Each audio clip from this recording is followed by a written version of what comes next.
Welcome back, everybody, to another episode of Two Shades of Carré. Today we are joined by Allan. Yeah. Do you just want to give us a quick intro? I'm Allan. I'm in 3 computer science, a classmate of Claudio. You're also 3s, yes? Yeah. Classmate versus as well, I guess. Big on music, big on hip hop. Read a lot of philosophy articles. I play a lot of instruments as well as sing. Pretty passionate about that too. Also tech in general, so why I'm CS. Makes sense. Yeah, so it's a little bit Music about is me. awesome. Yeah. It's a good pastime. Exactly, yeah. A good way to stay in touch with friends in CS is by using social media. Yeah. And which is exactly our topic of today. Okay, Google. Pause. I think it's part. Wait, he's screwing with us. Okay, let's put that. We can probably take that out. Yes. So with social media, there's a lot of different opinions, right? That make people think differently about it. Where do you stand on this, Allan? So I think overwhelmingly, social media it's very positive effects in terms of keeping in touch with people and whatnot. But I'd also say it kind of perpetuates a lot of friendships that you wouldn't have maintained otherwise, which in a sense kind of gives you this feeling of, oh, I'm friends with 600, 700, 800 people. But in reality, that's really not the case.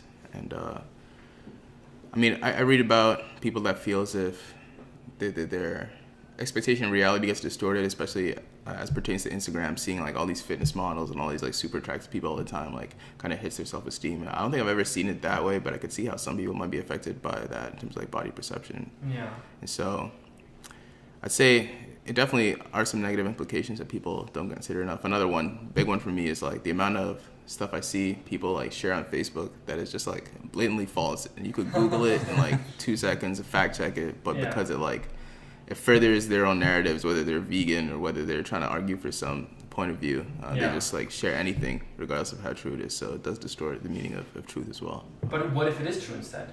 What if what they're saying, has a good, solid foundation behind it? Then do you still think that that's, not a good way to share your thoughts? I think as long as the content's coming from a reputable place, then it's cool. I'm just saying, I feel a lot of people don't do their due diligence to make sure that what they're sharing is actually true, and a lot of social media just creates these echo chambers in general, where it's exactly, if you don't support my views, then I'm not going to follow you because I don't want to see anyone that is contrary to my point of view. And really, if you look at things like Facebook, or I guess YouTube, the more you look at certain content, then the more you'll see it as when you get new content feeding into your feed.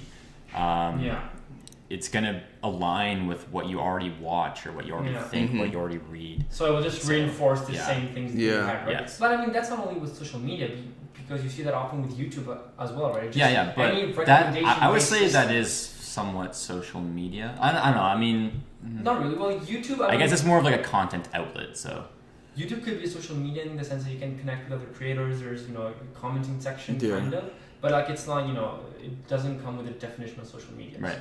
I say the way I use YouTube is different than the way I use other platforms. But I see what you're saying in terms of, recommendation algorithms in general. They're going to support, content that already fits with what you typically watch. And YouTube's pretty good at it. I spend a lot of time just falling down. Definitely. Sometimes I'll go on to just a little binge of watching this guy opening MREs, and then suddenly it's all in my feed. Watching it for an hour. Recommended. Wait, what's MREs? Military rations. Oh, those. So what we were eating at one time. Yeah.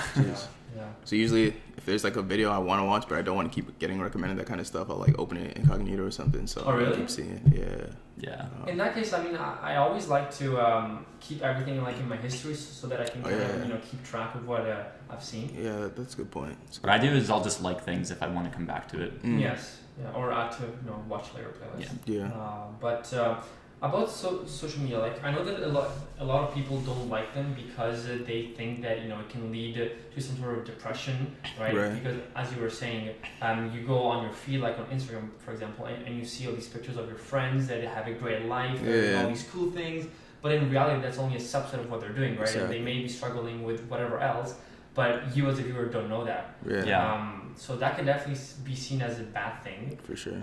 But then again, on the good side, you have that, it helps you connect with people. It helps you, see what your friends are up to. Yeah. It helps you discover new people as well, and new things, new interests, new hobbies, right? Just, you stumble upon something that's cool that you've never thought of before, and, you say, wow, that's amazing.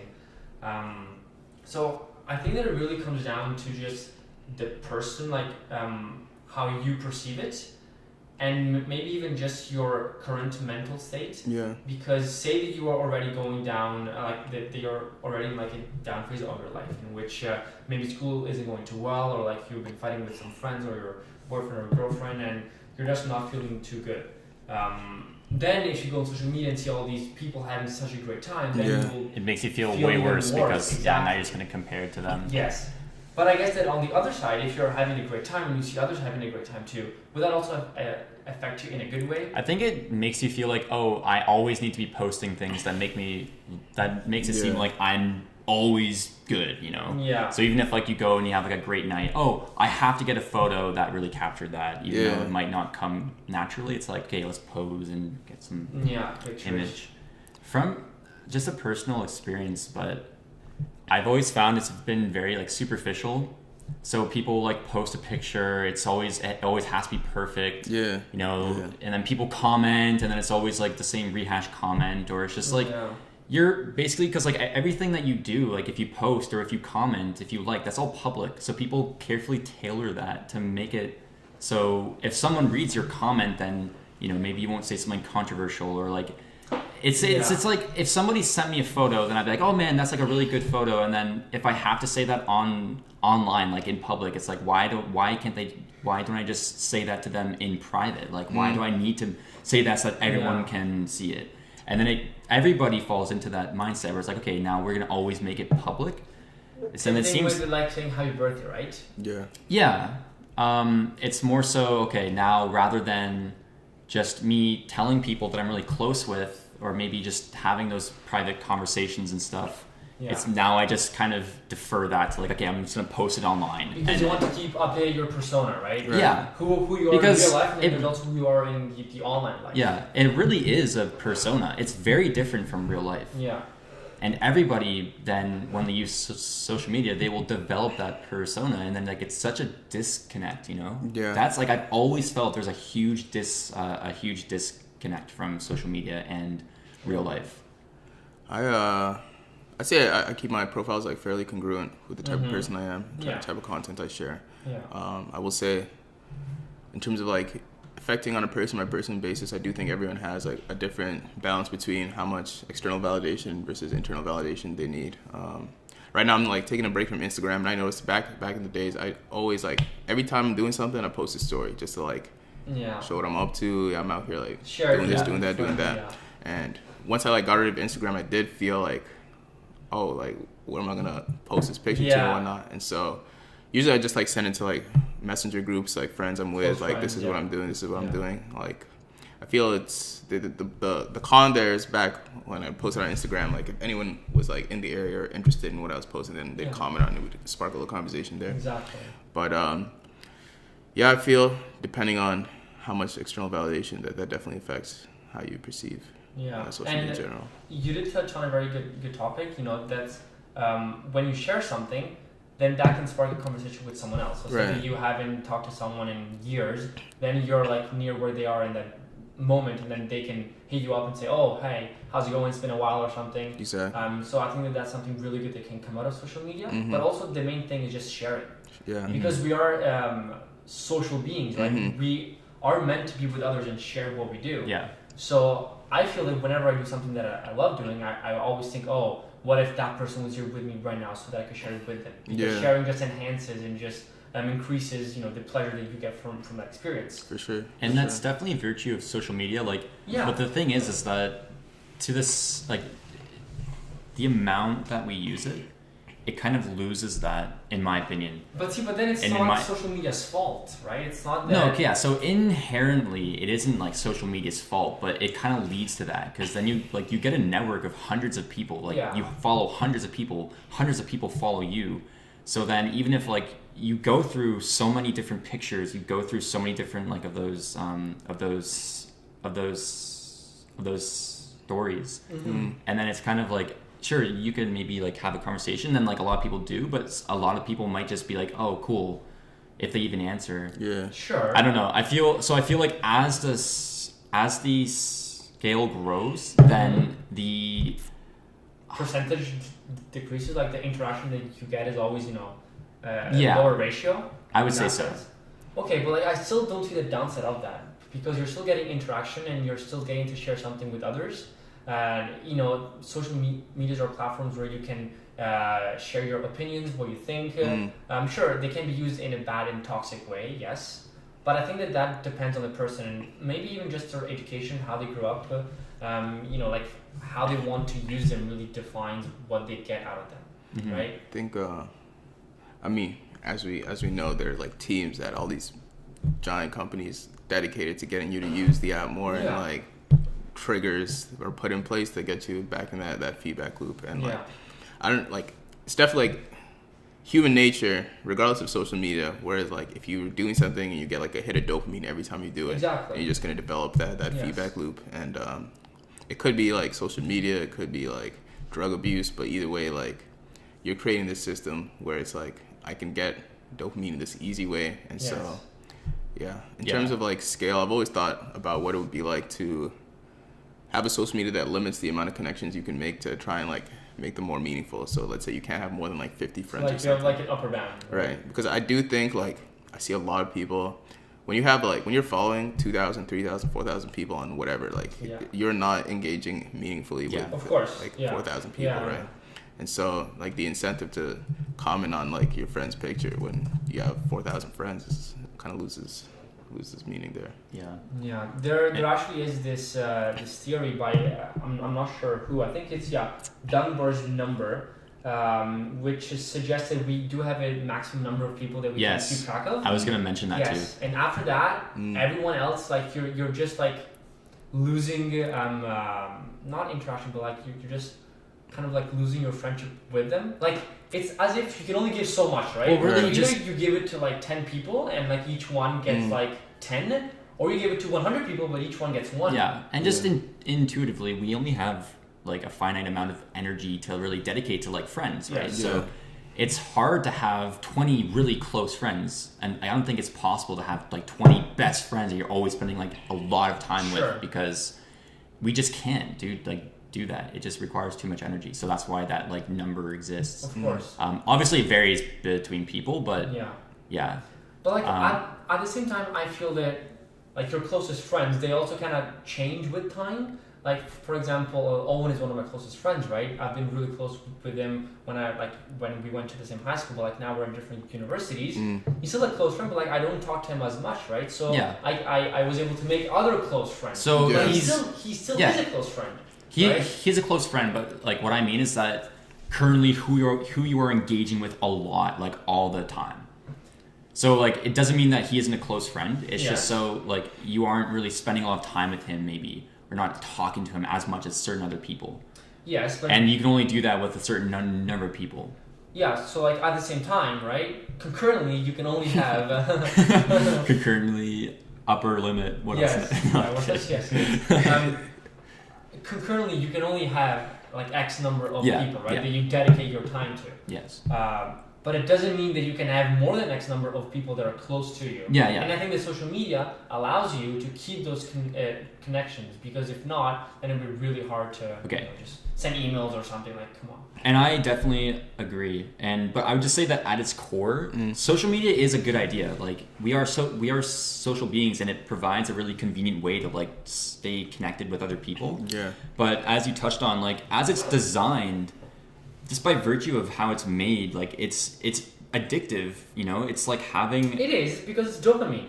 Yeah, and then it's like intermittent rewards, so it's like you check, sometimes you don't have a message, like you check, I have a message now. Yeah. That's why it's like so easy to keep checking your phone. It's not only social media, like that is more of an inherent problem with how it is, phones are designed and notifications, It isn't... Yeah, but also social media is designed that way too. Yes. Like it is designed to keep users coming back, to maximize attention, to maximize usage. Okay. I see some crazy notifications on Instagram I had to like turn off. People would be like, so and so has commented on this photo that you also commented on. Yeah. Like, this person. I don't care. Like, Yeah. that is too much. I agree. And that may just be a way. Then some people do care. Some people are like religiously checking that. That's true. And they want to keep up, and they want to stay like up to date on that. But again, I think that instead of, so there's two things that could be done to improve this, right? One is, I would say, maybe the easier one, which would be just to change how social medias are implemented and designed, so that you wouldn't get all those notifications. Say, the second one, which I think is the better alternative, is to change the education that kids get when they're younger and as they're growing up, so that they don't feel the need that they have to check all the time, so that they don't feel that they need to get rewarded every so often. Because sure, it is an inherent reward system that we have, but we can also just psychologically make that distinction with it's just a notification, or I actually have to go there and check. Yeah, it's crazy how young they're starting now though. Like 9-year-olds, 8-year-olds, like tens of thousands of followers on Instagram. Like that's definitely doing damage to your psyche. You know what I mean? But is it damage? I feel like, on Most the one likely, hand, it's like, sure, maybe their parents are running the account and the child is just like posing for photos and whatnot. But if the child is like engaging, and like once you start putting those thoughts in your head, oh, I need to post this kind of thing to get like this many likes, or I can only start posting this, otherwise I won't be rewarded in that sense. And I think I do wonder what would it be like to have social media with like no metrics involved, like that are externally projected, like you and just no likes, right? Yeah. So that you can't compare yourself to others. It's just plain. Exactly. Because I know some people on Instagram, like it's easy to point to examples, especially like typical Instagram female models, blah blah blah. The type of content that's posted there that gets like thousands of likes.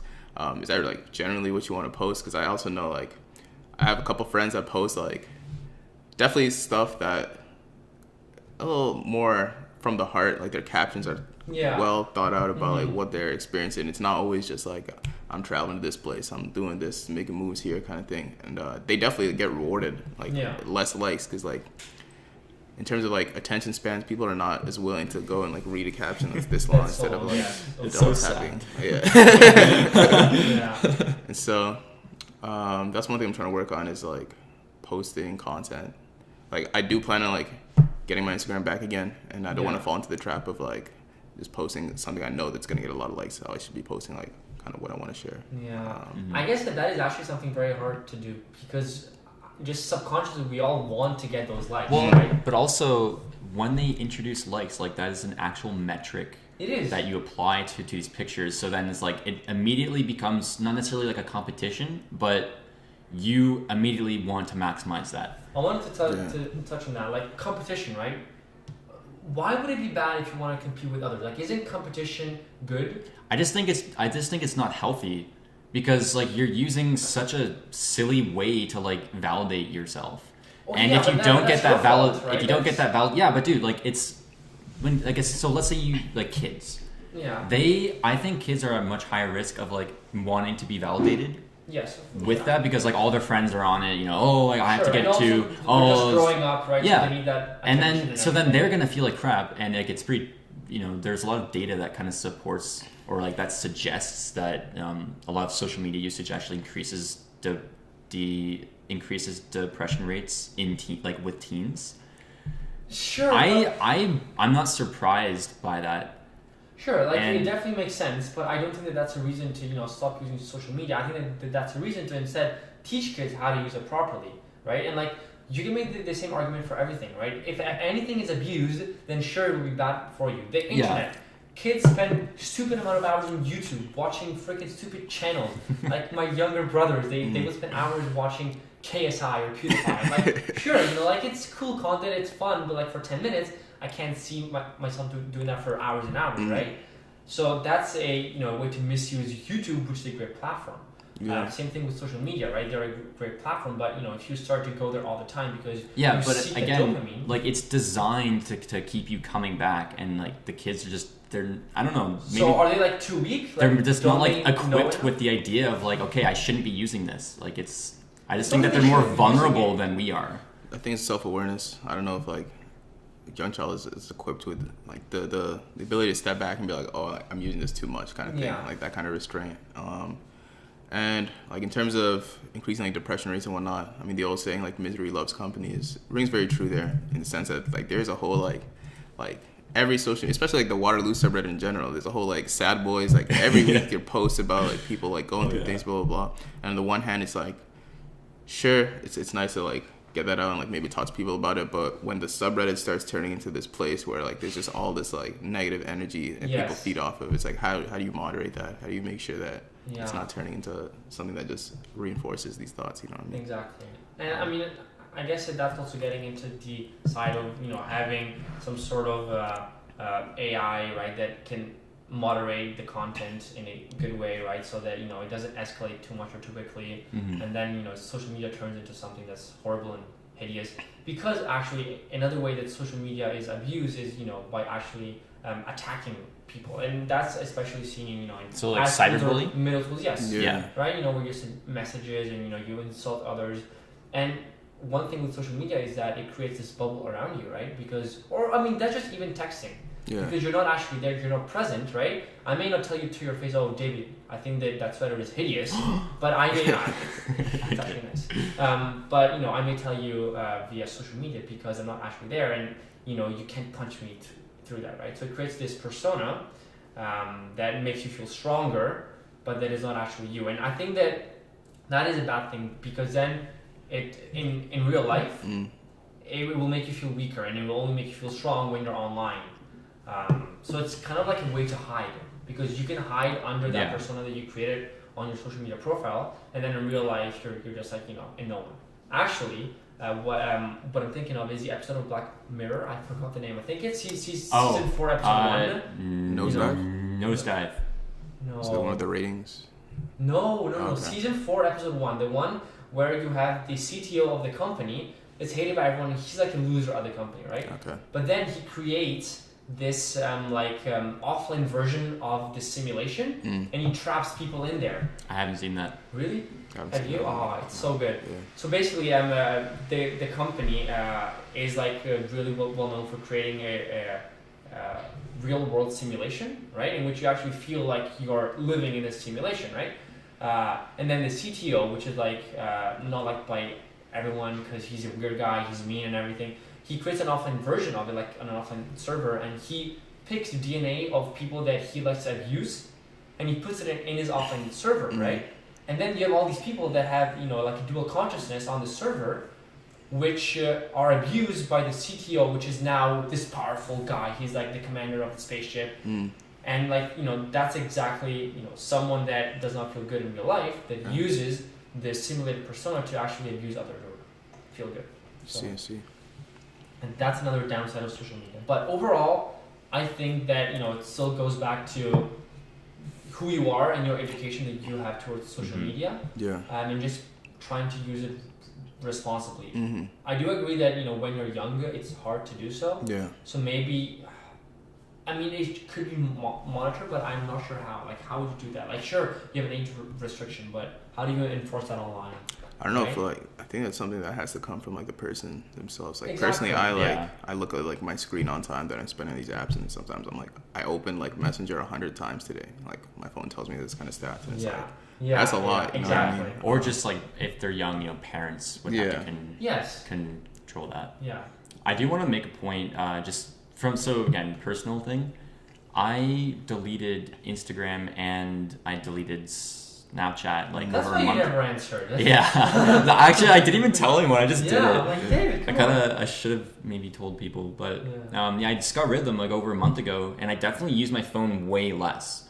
I was constantly checking things, you know, like I had to go through like my Instagram. Oh, I'm gonna take a picture of this, send it to people, put it on my feed stuff. And the reason why I got rid of it was I was just thinking, I don't know, I'm always checking my phone. I'm always posting things which I don't really care about. Like, it's just things I feel like don't really have a lot of value. I'm just doing it because it's a habit. So again, inherently social media isn't bad. I think that the way it is designed encourages that. It creates that sort of usage. Bad usage, So it can actually permanently decrease your attention span if you consistently use a phone like that.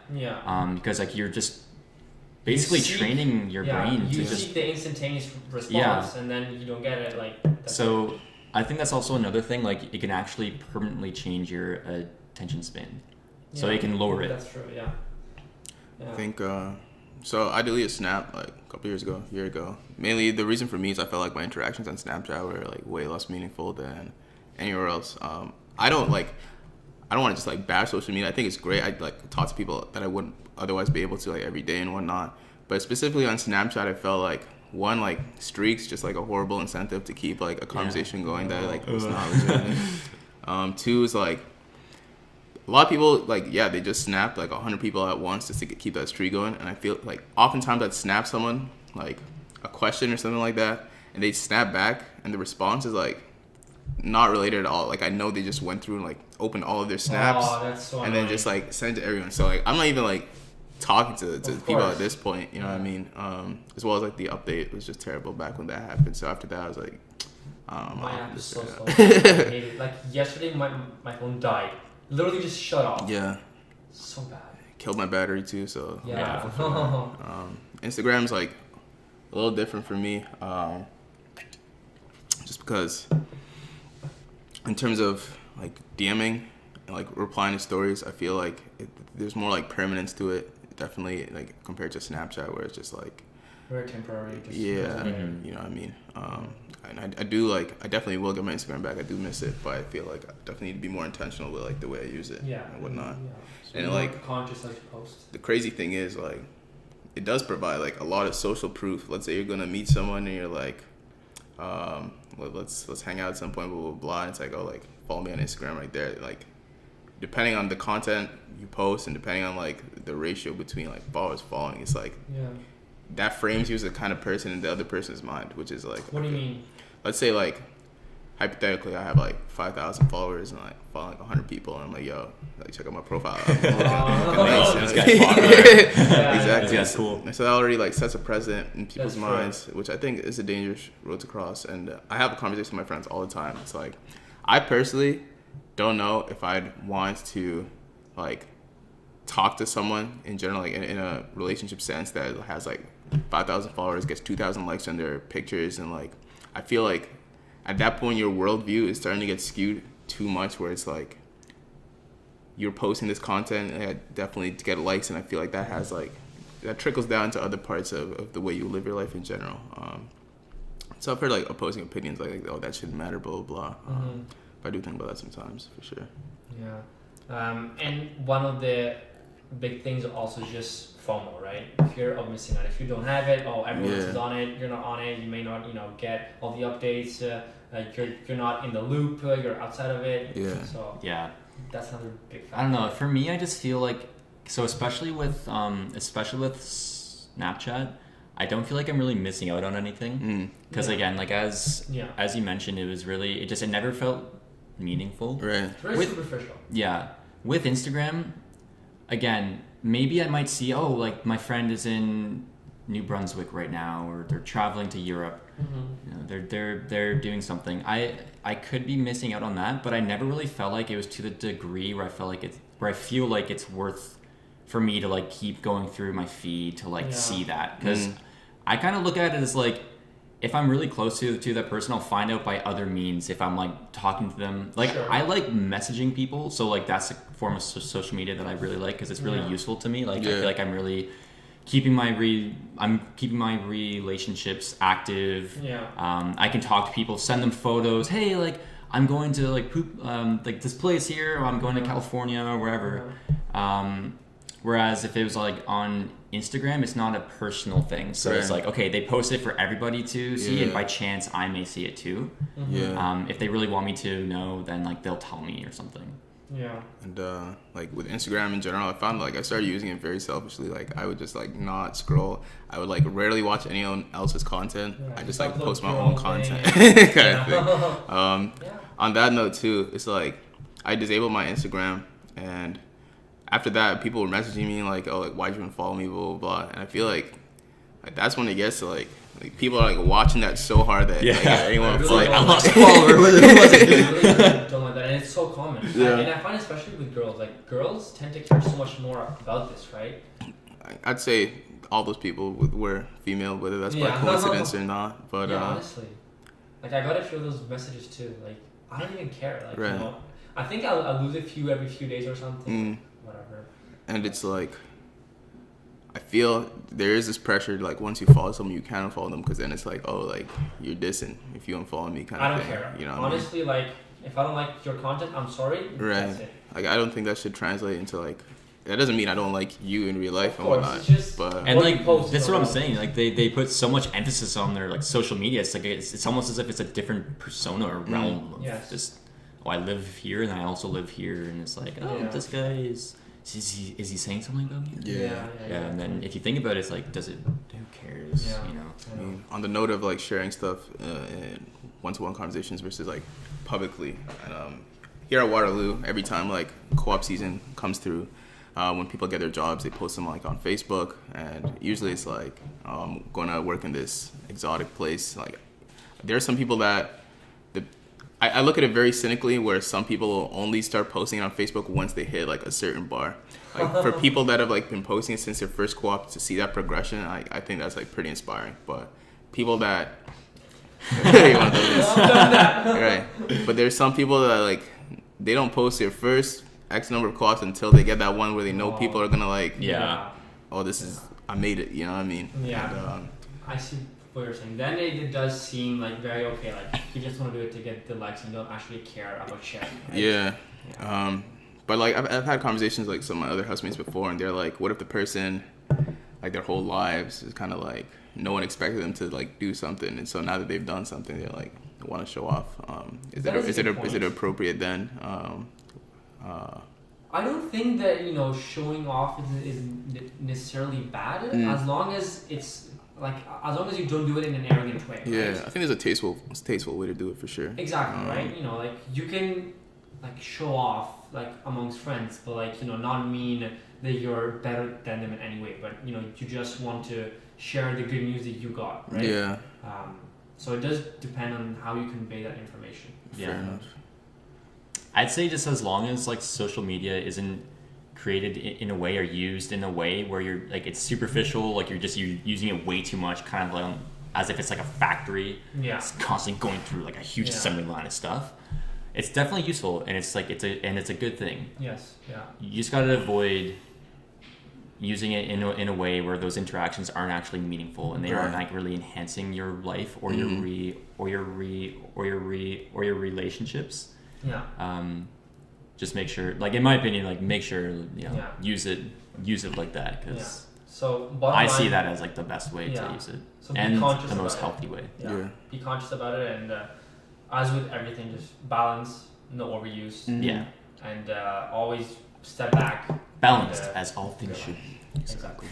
I put a lot of like friction in terms of like getting me to open an app sometimes. Like, at one point I removed like the native mobile apps for like Instagram, so the only way I could use it is to like went all the way to my computer and like blah, blah, blah. And you do like tend to use it less because there's so many more steps that like you have to do it.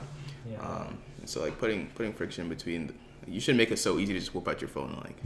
It's true. I mean, that's the whole point of having phones, but on the other side, you want to limit that. Also, in regarding that, one thing I did was with like Messenger, I installed Messenger Lite and then I got rid of like the regular one. Right. Because the regular Messenger was always like every time someone messaged you, it would just pop up right on your like the phone faces. screen. I turned those off. I think that you can. I honestly I couldn't find it. I was like, well, let's just get rid of it. Plus, like. You're a CS student, man. Plus, it's just like it's later. Like there's like less memory, less battery usage. So I was like, yeah, let's grab that. Less threads, I found that was also cool because now like I'm not like interrupted when I'm like looking at I don't know some article and then someone asks a question. And I will say like Messenger is probably one that I wouldn't think to get rid of just because all my conversations are one-to-one. Like groups, people I know. I find it's very like worthwhile having. Yeah. So. I think it's a good use for sure. Yeah. So anyways, we did go a bit over time, but I think that we covered some very good points.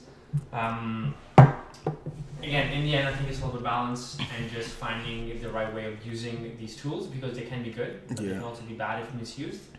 So that's what we think of it. Guys, let us know what you think, what your opinions are. Let us know in the comments. Follow us if you like this. We'll be coming up with more episodes soon. And have a great day, guys. See you later. you.